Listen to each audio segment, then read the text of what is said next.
Oh, hi, and Pie. Welcome back to Let's Play Katawa Shoujo.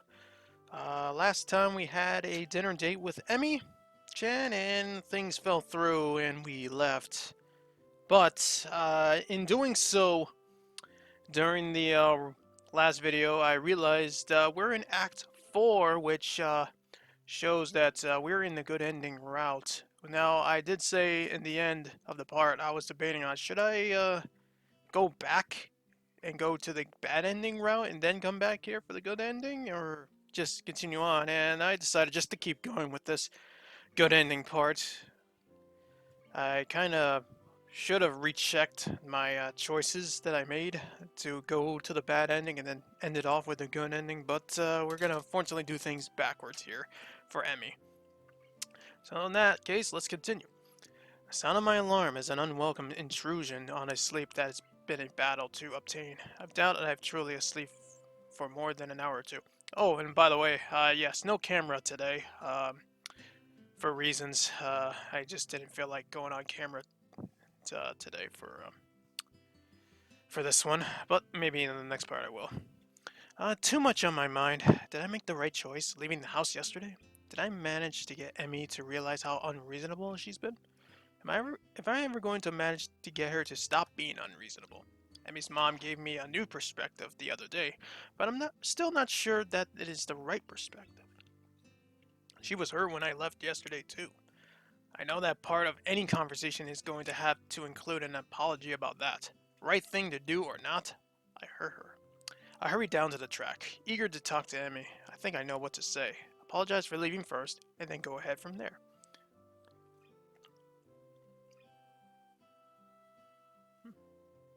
Oh, I was like, wait, why isn't there's no text? Uh, Unless, of course, Emmy doesn't show up, which, from the looks of things, seems like it's the case. It's been about 15 minutes since I got here, and there's no sign of her. She's never late, not unless she's sick, which is unlikely. She probably just doesn't want to see me right now. Oh, this is something. To take my mind off what that implies, I begin my warm-up routine and take off around the track. Clears my mind wonderfully. For in half an hour, I'm running. I don't think about anything but the run. Wait, why is it? I'm like wondering, like, why is it stalling the text? However, once I've finished and Emmy still hasn't showed up, I get a little worried. With any luck, the nurse will know where she is. If nothing else, I can see what she thinks I should do next. So, last night didn't go too well, I take it. Huh? You already know? I have my ways, and it's not if I miss a distinct absence of your running partner this morning, now would I? No, I suppose not. So what happened? Don't you know already? Maybe, but I could be bluffing. Perhaps I prefer to get your side of the story before I give any advice. I quickly filled the nurse in on the events of last night, and he takes it all in without changing expression once. Nothing about the whole event seems to surprise him, although he does seem surprised when I say it, that I didn't follow Emmy. Chose to talk to her mom instead, huh? Smart move. Though I guess it didn't work out too well for you in the end. Well, I'm not sure. Emmy seemed apologetic when I left, or at least she seemed that way until she put up her defenses again. The nurse sighs and spreads his hand in a conciliatory gesture. Sorry if I mispronounced that. Frankly, I'm surprised she let them down at all. Emmy's had a lot of practice on that score. You probably won't get anything else out of her. I don't believe you. Is that so? You think she'll tell you the whole tale? I swear. I just saw the nurse's eyes glitter a little. His expression is the same, but he leans forward ever so slightly. I think she'll open up if I ask her without being an idiot about it, yeah. The nurse gives his enigmatic smile and responds and shrugs wildly. I think he's enjoying his role a little too much. That's the real trick, isn't it? Are you sure you know the right way to approach the subject? I can guarantee that Emmy's going to try her hardest to pretend last night didn't happen. It will be painfully awkward for the both of you, but it will also be a lot safer than trying to ask her for the whole story again. It can go worse this time. Are you ready for something like that? Sounds like a challenge. It's like he doesn't believe for a minute that I'd be so bold. I actually feel a little insulted by his lack of confidence in me. Of course I'm ready for that! I love her! My outburst gets a raised eyebrow in response. Well then, good luck. Let me know how it all turns out. Although he delivers his parting shot with the same smirk as usual, I actually think that the nurse wants me to succeed. I resist the urge to charge directly to Emmy's room to prove the nurse wrong. I've gone in half-cocked before, and the results were less than stellar. If I'm going to do this, I need to figure out exactly what I'm going to say, and how I'm going to say it. Something to think about in class.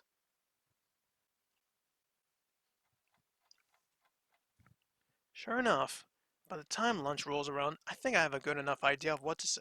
I can do this. The bell rings and I grab my lunch and dash up the stairs. Eager to be there first, I'll need to ask Rin to leave and I'll need to... Hi, Isao. Sorry I wasn't able to run with you this morning. I overslept. Somehow, both Emmy and Rin have managed to get to the roof before me. Oh, that's no problem. Last night was kind of, draining, I guess. Emmy's expression doesn't alter in the slightest. Yeah, sorry about that. I've had such a weird morning since then. Oh, really? Emmy proceeds to make small talk for the rest of the time. I can barely get a word in edgewise, and soon find myself interjecting with the sort of back and forth dialogue that seems to have defined our early relationship. I'm not going to get anywhere on this problem during lunch, obviously. I can respect that. Emmy obviously doesn't want me to accidentally pull Rin into things, and that's fine. Not that I think Rin would notice, but I can at least respect that sort of rationale. I try a different tactic. Hey, Emmy, what are you up to after class today? I was thinking we can go somewhere for dinner or something. Emmy looks genuinely remorseful. Sorry, Sal. I promised the track captain I said I'd stick around after practice and help some of the other kids with their form. It'll have to be some other time. Yeah, sure. Hmm. I'm honestly not sure what to do now. Maybe diving into things the day after would be a bad idea anyway. She might be still angry about it, and just not showing it? Besides, if she's got track team responsibilities, that's fine, right? I tell myself some variation on this theme the next day, then the next. I wake up, run with Emmy, during which she refuses to talk about anything but the run and what she was doing the night before, and then lunch, where we sit and make small talk until the bell rings. Her new responsibilities effectively keep me from seeing her outside of school. Maybe, just maybe, I'm letting it happen because it's safer this way, just like the nurse said. Except while it may be safer, I'm feeling more and more wretched. Emmy doesn't look good when I see her anymore. Dark circles lurk under her eyes, she seems more and more distracted, and I can't bring myself to just ask what's wrong, because the timing never seems right. I'm absolutely miserable.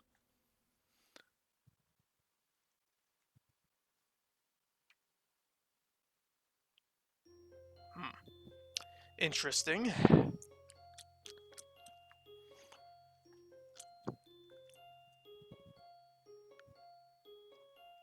Yeah, something is.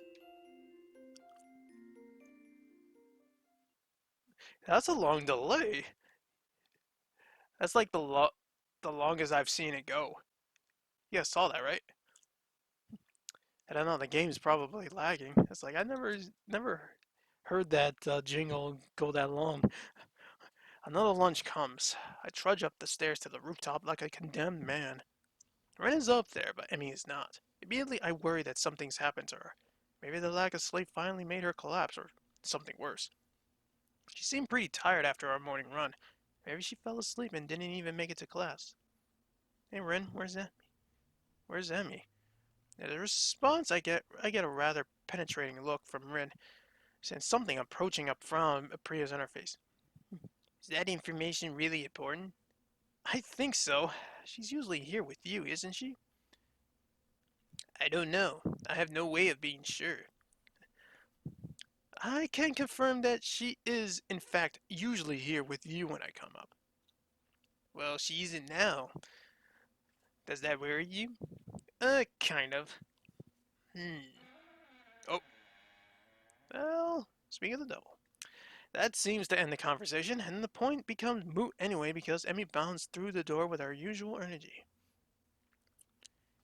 Hisao is kind of worried about you, Emmy. I don't think he can decide.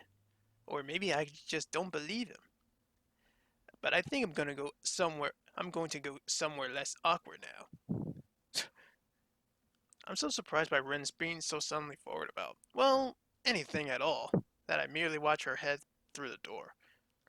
Emmy is similarly surprised, and colors slightly crimson as she stares open-mouthed at me. It occurs to me that I should probably say something, if only to break the awkward silence that has suddenly descended. It's because you weren't here yet. I was worried about it. Why? Well, you're usually here, so I was worried that something had happened to you. This isn't the first time I've been late, you know. Did you get worried all the other times too? Not really. Emmy seems slightly amused by this. I don't know why, but it kind of pisses me off. So why was it this time an exception? Maybe it's the light, teasing tone of the question, but something in her response pushes me to be honest, though. I can't help snapping at her when I say it. Because you've been worried of me since dinner at your house. That's why. Well, now it's out in the open. Enemy's eyes are wide. She looks like she wants to bolt, but she doesn't. Ah, still on that, Unsee. What? You think I was supposed to forget about it? You threw me out of your house. We've been going on for almost a week pretending it never happened. I didn't see you bringing it up either, you know. I know, and I'm sorry if that was the case. We have to address it, or we'll just keep up whatever it is we got right now. It's killing me to look at how you look right now. You know, did you know that? Those circles under your eyes and that is distracted look in them. I can't help worrying that I've caused it somehow. You haven't. Trust me. Well, and I haven't helped either. I keep pushing you to tell me things you aren't ready to tell me. Maybe I was wrong to try getting your mother to help me out, but I've been so worried about you that I didn't know what else to do.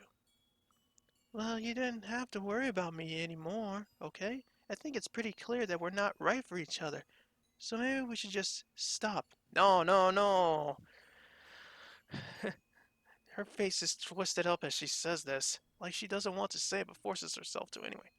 You you don't actually want that, do you? Heck, you can't barely bring yourself to say it.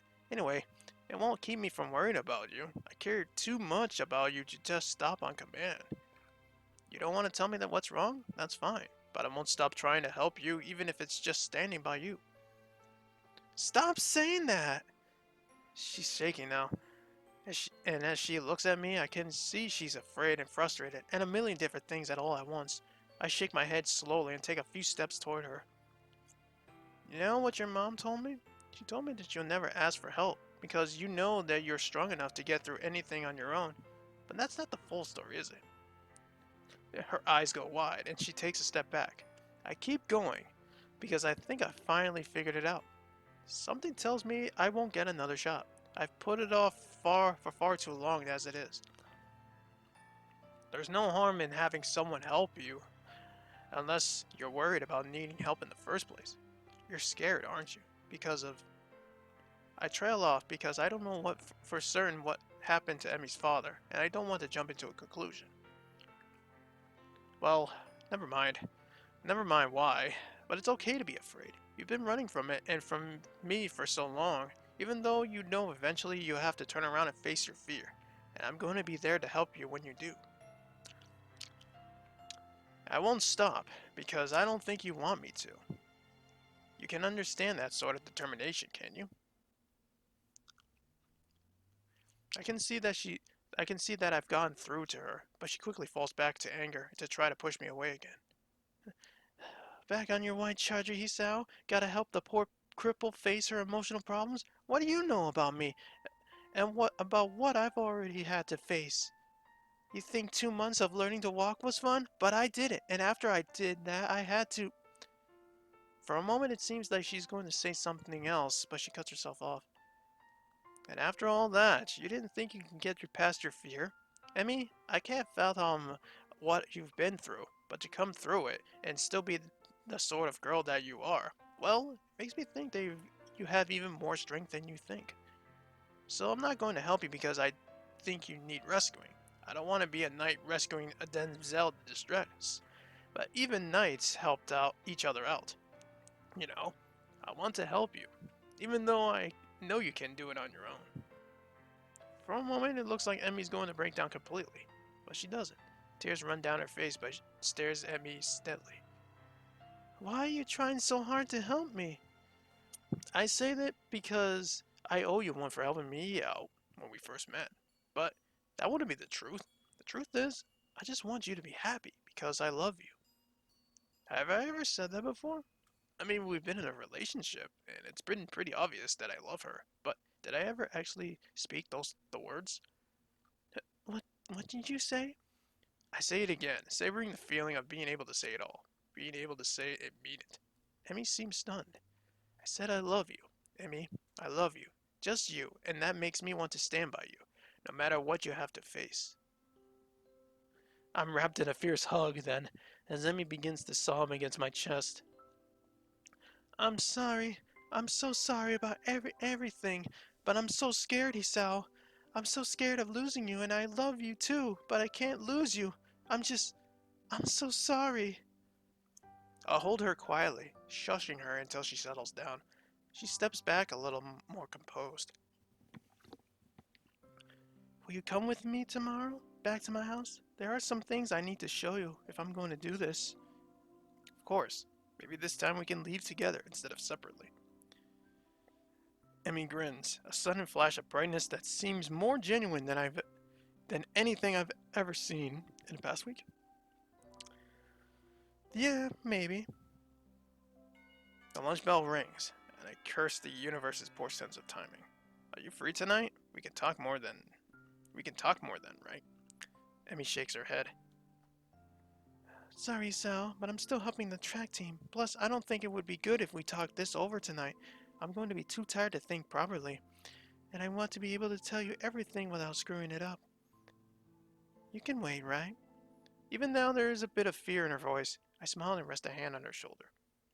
Okay, I'll be waiting. Emmy gives me a quick kiss before she heads for the stairwell. Thanks, Isao. See you tomorrow morning. Wouldn't miss it. I head down the stairs with the feel of her lips on mine, suddenly aware of how much I've missed that sensation. I'll have to remember to thank Rin for getting us to talk to one another. Although it's possible she won't even realize what she's done.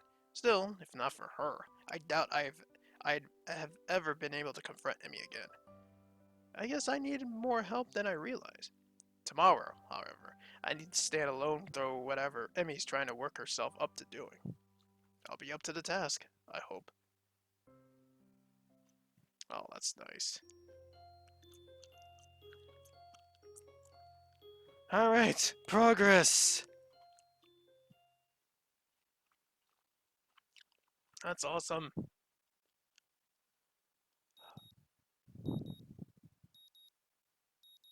Hmm. The morning sun is bright through my open window, and the sound of my alarm quickly has me up and about. I slept surprisingly well last night, secure in the knowledge that I've got another chance with Emmy. If I can just keep myself from doing anything stupid, maybe I'll find out what's been eating at her recently, besides me. I've had a few educated guesses, but nothing concrete, and certainly not nothing that I am going to say to her. I much prefer to have her tell me herself. Although I can't help remembering the nurse warning that I might not like what she has to say. Do I really need to know that badly? What if it's something awful that makes me repulsed by her? Can I say that I'm prepared to not handle whatever she has to say, regardless of what it is? Emmy said she wanted to tell me without screwing it up. What the hell did she mean by that? What's there to screw up? I suppose there's not much use worrying about it though. I'll find out today. It occurs to me that I really need a run this morning to clear my head if nothing else. Hello. Emmy is waiting for me as promised, looking a little haggard but otherwise bright and cheerful, much more so than the previous day this week. Sal, you're late. I waved my hand dismissively. Nonsense. You're just early. Emmy grins back, and it feels like we're finally back to where we should be with one another. Except now, Emmy, not just me, wants to take another step forward, although a part of me worries that she'll back out at the last second. Hurry up and stretch, Hisao. I don't want to miss the bus. The bus? I said I wanted you to come back to my house, remember? And I promised Mom we'd be there in time for lunch, so I wanted to hurry. Early start, huh? It's more for my mom's benefit than anything else. Well, that's okay. I unsuccessfully try to guess what Emmy has planned, shortly before realizing that it doesn't matter that much to me. I quickly go through my warm-up routine while Emmy bounces impatiently from one foot to another to the other. She really does seem want to get moving as soon as possible. The run is over so quickly. I can barely believe that I haven't fallen over dead afterwards. Emmy set a blistering pace, and I, in my foolishness, kept up with her. Well, until the last few laps, I had to slow down just in case. But I don't mind, and Emmy's waiting patiently for me as when I finish, as patiently as she can wait anyway. Finished? Good. Come on. Grabbing my arm, she practically rushes me down to the nurse's office. You seemed in a hurry, Emmy. Try to catch the early bus. Yeah, I told Mom I'd be back for lunch. Well, I'll take care of you first then. But Sal's gotta come with me too. The nurse raises a single eyebrow at the statement and peers at the two of us searchingly. Really? Today, huh? Emmy's response is a nod followed by a surprisingly shy grin.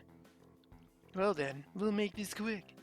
Emmy enters the nurse's office, and I patiently wait outside for her to be finished, wondering just why the nurse seemed to be surprised by Emmy's declaration. I feel like I'm missing out on some joke or the significance of today, beyond the fact that it is clearly significant in some way, of course.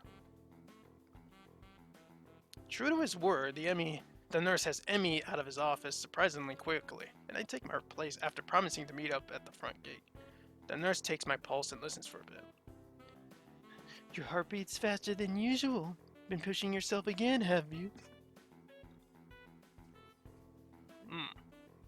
Sorry, I'm distracted by something. Uh-oh.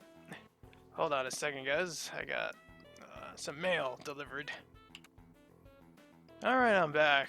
Don't you love it when you're recording something and some mail is being dropped off in front of your door? Anyways, let's begin. Well, Emmy seemed in a rush to get through the run, so... I'm not surprised. Today is rather important to her, you know. I suspected that could be the case, but I have no idea why that is the case. She hasn't told you? Interesting. So you're not going to tell me either then? Nope, I'm not. I suspect that Emmy has her own plan for explaining today to you, and I don't want to mess with that. You'll find out soon enough, so what's the rush? Now, as for your heart, I would take it easy for the rest of the day. No spontaneous races or anything like that. Got it? Got it. She won't have her running legs on anyway, right? No, but if you think something like that's gonna stop her... Good point. I don't think it would be much of an issue today of all days, but still. If he's trying to reassure me, he's doing a terrible job. I'm quickly becoming more and more worried about what today could be for, like suddenly finding out Emmy's in a cold or something. At the same time, if today is such a big deal and Emmy wants me to be with her for it, then maybe she really does want to grow closer to me. Maybe this will be the answer to all my riddles, to the sleepless nights and the sudden mood swings. Either way, I barely remember to thank the nurse before taking off as quickly as I dare from my room to get a shower and throw on some decent looking clothes. If today is as important as it seems to be, I should dress appropriately. Emmy, of course, proves me wrong as soon as I reach the front gate, wearing her usual shirt and shorts, so at least I know it's not a terribly formal affair, whatever it is. You're early, Hisao. Not as early as you. eager, are we? Emmy cheekily pokes out her tongue.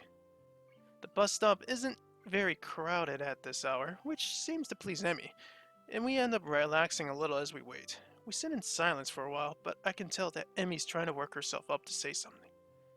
I don't have anything to say myself, so I sit waiting for her to talk. It doesn't take too long. Hmm. So, I'm sure you're curious as to why the nurse thought it was so weird for me to be bringing you along today.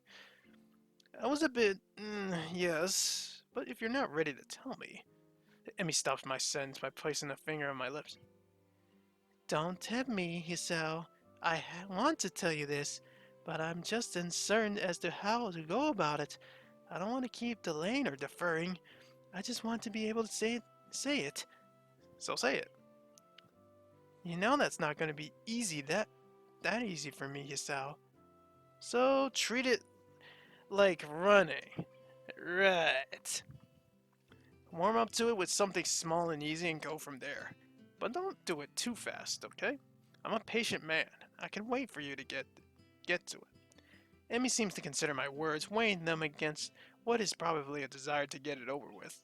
I will admit, as much as I keep telling Emmy to take her time, I wouldn't mind her getting it over with either. But somehow I know that Emmy probably needs more time than the bus ride will provide to get it all out, whatever that is. Yeah, maybe you're right. The bus stop probably isn't the best place for this anyway, but just to make sure that I go back on my word, I'll at least say this. She takes a deep breath and lets it out. After a moment, she says in a low voice, We're going to see my dad today. Oh, oh. Well, alright. Now we're getting to the big personal things here. The words hang in the air, and I can see that Emmy's afraid that I'll panic and disappear in response, which a part of me almost wants to do. No, dude, stick with her. But that would be stupid for me to back out, or to suddenly abandon the promise I made to her to be there for Emmy when she needs me. The nurse thought it was so weird of her to bring me along.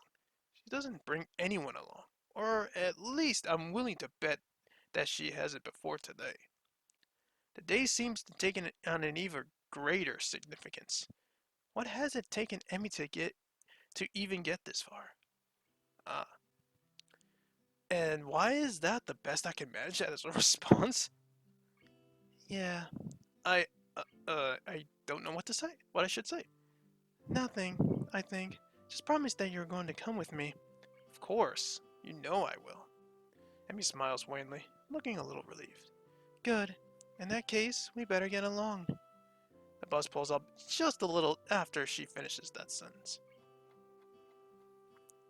Vague memories of my first trip out here come to mind as I step off the bus, but unfortunately they are too vague to be of any use. I will be the first to admit that I don't quite recall how to get to Emmy's house, so I let her lead the way. She seems content to walk in silence. I myself have no idea what I could possibly say, so just the two of us arrive at her house, having said nothing since getting off the bus. Emmy's mother opens the door, and I don't seem surprised to see me standing next to her daughter. I expect that Emmy would have phoned ahead to let her mother know of the change in plans. Emmy, Hisao, you're just in time. The lunch is just about ready. Great, I was afraid we'd be running late. As fast as you were going this morning, I doubt there was much of a chance of that. I'm certainly hope she wasn't too much of a bother, Sal. She tends to get a little paranoid about being on time when the food's involved. I hadn't noticed. This earns me a swan in the arm from Emmy, who, despite the serious nature of our conversation on the bus and almost brooding quiet walk, has quickly become cheerful again. Probably to keep her mother from worrying about whatever it is Emmy plans to tell me later. Miss Ibaraki ushers us in, and in a short order we're around the table, devouring lunch. I hadn't realized how hungry I was until I got there, but for once I seemed to be eating almost as much as Emmy. Goodness, it's a good thing I made so much. The two of you are acting like you hadn't eaten in days. I skipped breakfast this morning. Me too. Had to catch the bus, I assume. Then and I figured you make too much food and it wouldn't matter if I skipped breakfast. Well, it's good to know that I'm predictable. Emmy nods enthusiastically and conversation falls off again as we nearly clear the table of anything edible. It is a testament to the sheer amount of food on offer that we don't finish everything. I lean back in my chair with a sigh and thank Miss Ararazaki for the food. I'm glad you liked it, Hisao. Now, has Emmy told you where we were going? Yeah, sort of. It's a far from here. Not really, but we'll drive to save time. It closes kind of early. I nod in assent and stand up ready to go.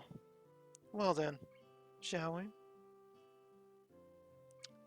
Why did I say that in that voice? Oops, I fucked up. Miss Ararazaki nods and leaves the room to grab her keys. Emmy, I notice, has started to fidget nervously. Having second thoughts, Emmy smiles tightly as Mia shrugs. She's fallen silent again, which probably means that if I'm right, she's starting to regret bringing me along. Not that I blame her, she's done such a good job of shutting me out, and that I doubt that it's easy to suddenly open up. Honestly, I'm worried that she's forcing it. But as she said while waiting for the bus that I'm not supposed to give her a chance to back out, and since I promised to go with her anyway, I suppose there's not much of a choice. I can't go back on my promise, and she won't go back on hers. I just hope that both of us are up to it. And we're off. Emmy's mother blows through the dining room, collects the two of us, and heads out to the door at a brisk pace. Now I know where her daughter gets it from.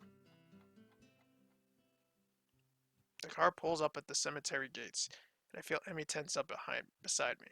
I reach over and give her a hand of comforting squeeze, which causes her to relax a little. Emmy's mother doesn't follow us, explaining that she prefers to visit the grave alone. Emmy steps through the gates and looks back, as if to make sure that I'm still here. We step into the cemetery. I don't feel comfortable in cemeteries. Gravestones litter the ground, each one serving as a reminder that someone used to be alive and is no longer. How many died young? How many are how many were as old as I am now? When do I wind up with a marker of my own? How much longer do I have left? I mean, those are many questions that, many questions that people think of, when you're visiting one of these.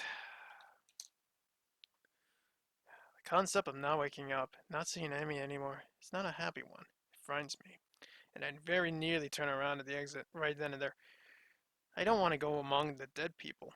I don't want to see their stones and think about who they were or what they could have been if they had only had more time.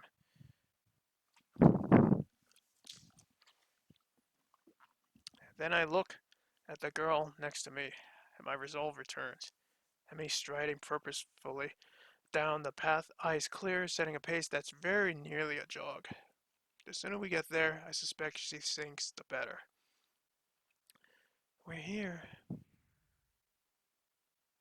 Hmm. The gravestone, wholly unremarkable in everything, except for the name etched upon it. The grass has grown up around the base. Emmy's eyes are riveted to the stone. After a few moments, she turns around, looking surprisingly calm yet solemn. Pink's not my... Pink's not actually my favorite color, you know. What? I'm warming up to it. Ah, people tend to think that pink's my favorite color. I think it's because I like strawberries. And even though those are red, they just assume that pink's the right color for strawberries. And that it's my favorite color, but it's not. I'm too polite to tell anyone otherwise, of course, and it's not the kind of thing worth getting worried about. But I'll bet even you thought pink was my favorite color. Blue. That's my favorite color. My mom and dad are the only two who know that, and now you do too. Thanks for telling me that.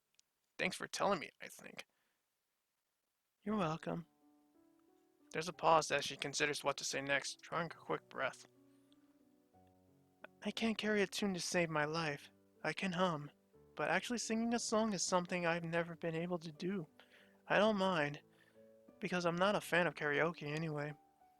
Well, that's one potential date idea out of the window. People all think that I'm a really popular and friendly person, but I only have a few close friends. Probably because I keep everyone in the dark. But I think it's also because I hate the idea of losing a close friend. There aren't many people worth the risk. I'm terrible at saying goodbye. I sometimes think I can only run because it's what I used to do with my father. You're not the first boyfriend. You're not my first boyfriend. I dated a guy for a long while during my second year at Yamaku, but in the end we broke up because I didn't want to get closer to him. He couldn't live with that distance between us. Her rate of speaking increases slightly, as if she's rushing towards the finish line. I'm actually 1 year older than you. Everyone thinks that I'm younger because I'm short, but I had to skip 1 year because of my accident. They initially thought I was paralyzed when they pulled me out of the wreckage. I lost my legs already, but they were afraid I wouldn't be able to use what was left of them. After surgery, it was clear that their initial assessment was mistaken. I couldn't feel my legs because of the shock, short-term paralysis due to the other trauma I experienced. My recovery was one of the fastest they have ever seen, or so they told me. I never found out if they were serious about that or if they told that to all the patients learning to walk again. I. She pauses, gathering herself for one last effort. 8 years ago today, I lost my legs. I lost my father as well. He died on the way to the hospital. I didn't even get to go to the gravesite until 2 months later, and I couldn't attend his funeral. I'm so sorry. Don't be. That's what everyone always says, that they're sorry. I hate hearing that. Like anyone could have done anything to change what happened. You know, the best piece of advice I got? These things happen. And I don't even remember who said it, but I guess they didn't have anything better to say. But it's true, you know. These things happen, and there's nothing you can do about it. They aren't necessarily planned, and they aren't always bad, and they aren't always good, but they are. So I made the decision that I would live without worrying about the future, and to be sure I never had to say goodbye again. I decided I wouldn't let people get close to me anymore. After all, they could be taken away at any time. And you know what? She laughs, a little bitterly. Her eyes start to wellow with tears, and I step forward to embrace her, but she holds a hand up to stop me. I'm not finished. A deep breath, and she continues. It worked pretty well, until I met you and saw that you were trying to adjust stuff here. So I thought I'd help, and then you were so nice that I couldn't help it. I just. The tears are flowing now, and she accepts the embrace this time. The rest of her sentence is mumbled into my chest. I tried not to fall for you, but then I did. And then I tried to keep you at a distance, like with my first boyfriend. But I couldn't. I've been so scared because I didn't want to lose you, and I might anyway. Hey, I'm still around, right? And maybe I won't be forever, but don't you think you'll be fun while it lasts? Neither of us could survive the day, and there could be a bus crash or something, but not for so long that as I know I've been with you. I don't think that matters. A sudden thought strikes me, and I couldn't help laughing. Can't help laughing. My condition had me scared of dying so badly that I immediately seized the opportunity Emmy presented to improve my odds of living longer. But without Emmy, would there have been any would there have been any motivation to keep up with my running? It hits me that Emmy is the reason that I want to go running every day, so I can spend as much time with her as possible. Emmy looks up at me, confused. We'll go on living till we stop, and when we stop living, we'll be able to know that at least we have had time together. I don't want to have it any other way, because I love you, Emmy. And right now, that's enough for me. Emmy smiles through her tears and steps back from me. You know, it's funny. What is? I thought that the best way to live in the moment was to do it alone. But now, I don't think I have it any other way either. I'm glad I met you, Hisao. Well, these things happen. Emmy and I stay by the grave for a while as Emmy pays her respects to her father. When she's ready to go, we exit the graveyard side by side. Emmy's mother drives us back to Yamaku. The trip back is very quiet. We wave goodbye as the car drives off, and I glance down at the girl leaning on my arm. How are you feeling? Emmy shrugs non-committedly. I'll be fine. Come on, let's go. We pause outside the girl's dorm and I turn to face Emmy, ready to say goodbye. Why don't you come up for a while? Okay. The walk up to her room is in a silence. I'm not sure why I supposed to I'd be turned away at the door. I guess I assumed that she wants to be alone. Her mom, the nurse, hell, everyone who knew the significance of today seemed to think it is best to leave Emmy alone. But she took me to the graveyard with her. She told me the whole story of what happened on the day she lost her legs. She wanted me around. The significance of this does not escape me. Emmy opens the door and steps into her room, not even bothering to invite me in, holding the door for me unexpectedly. I step in. The door swings shut behind me. Hey, can I ask you a favor? Sure. Can't guarantee I'll do it, but Emmy giggles and pulls me into a kiss that starts out soft but deepens into something almost desperate. Stay with me, please. Her voice has dropped into a whisper. The question is barely audible over the sound of my own breathing. There's almost something about the way that she asks that question, the hesitancy of it in it, the quiet voice that makes me think she doesn't mean tonight. No, she means exactly what she said. Stay with me. Not tonight or forever, because both of us know that there's no such thing as forever. There's no time limit to a request. There's just the request. The favor. Can I do that? Can I stay with her? Of course. We embrace again, Emmy guiding me towards her bed, stepping backwards and with care, until she sits down on the edge. Ah, damn it. I have to censor this. Fucking hell. Nah, well, I was thinking that this was gonna happen. Well, I can't show what's going on, but I'll read. She's gotten my shirt off by this point, and I've similarly lifted hers over her head, bra and all. Her shorts come off just as quickly. With practice ease, she removes her legs and pulls me in onto the side of the bed. With her hand, sorry, read that again.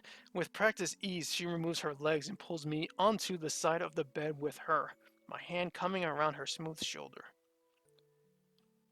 I cast my gaze over her face, down her neck, following the line to the swell of her breasts before I lower my head, playing kisses across her chest, listening to her breath hitch as her hand slides further and further down my chest. As I work my way back up to her neck, I can feel her hands working at my belt, now fumbling with the slightly of the buckle, now unbuttoning, now unzipping, until my pants fall to the floor. Her panties are noticeably darkened in at the right place, showing that my earlier administrations had produced some results.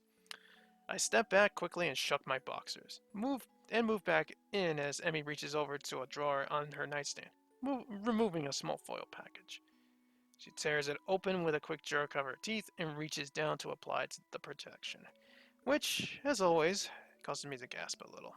Her expression suddenly changes as she takes the view of me in.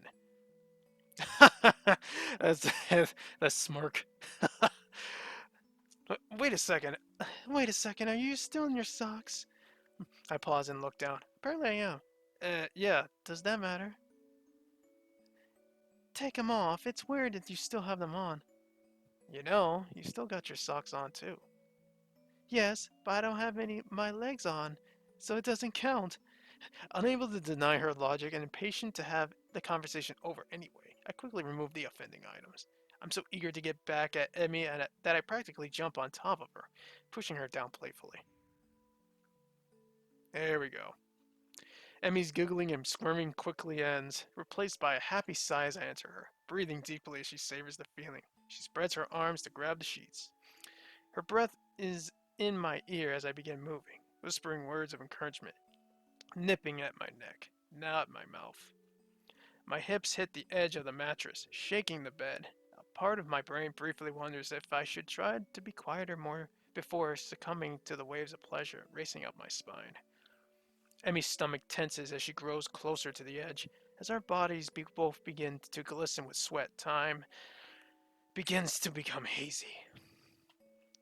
The sound of my own breathing mingles with Emmy's panting, and I ready myself for a final surge before surrendering to the rushing wave of climax. Emmy's body shudders as she cries out, her fingers digging into my back as I too lose my control of myself. My back arches as I let myself go, feeling my body spasm as I orgasm. I collapse next to Emmy, who almost immediately curls against me, smiling. Mentally, I feel grateful that Emmy keeps her nails short, otherwise I think she might have drawn blood. I sit up briefly to dispose of the now used condom and lay back down next to Emmy, who's in turn taking care of cleaning herself off. For a while, we lay in silence, savoring the feeling of being next to one another. Emmy's the first to speak. Hey, Sal. Hmm? Thanks for coming with me today. I smile and plant a kiss on her head. Of course. My pleasure. Emmy snuggles closer and I can feel her breathing begin to slacken as she begins to drift off to sleep. Just as she's about to fall asleep, she wakes up enough to mutter a single sentence. I love you, Sal. And then she's out like a light, leaving me leaving me feeling like I'm on top of the world. I draw the slumbering Emmy as close as possible, pull the covers over us to keep the chill off, and fall asleep as happy as I've ever been. Oh, there's still more? Oh my goodness gracious. As much as I want to keep going with this story here, unfortunately we're gonna have to stop because we are running close to 50 minutes in this part. And the way things are going, this might be the last part. Next time we do this, this will be the last part for Emmy's good ending route. And then I'll have an announcement after the good ending of this. That's another thing I forgot to bring up, that I wanted to announce something after this ending is finished.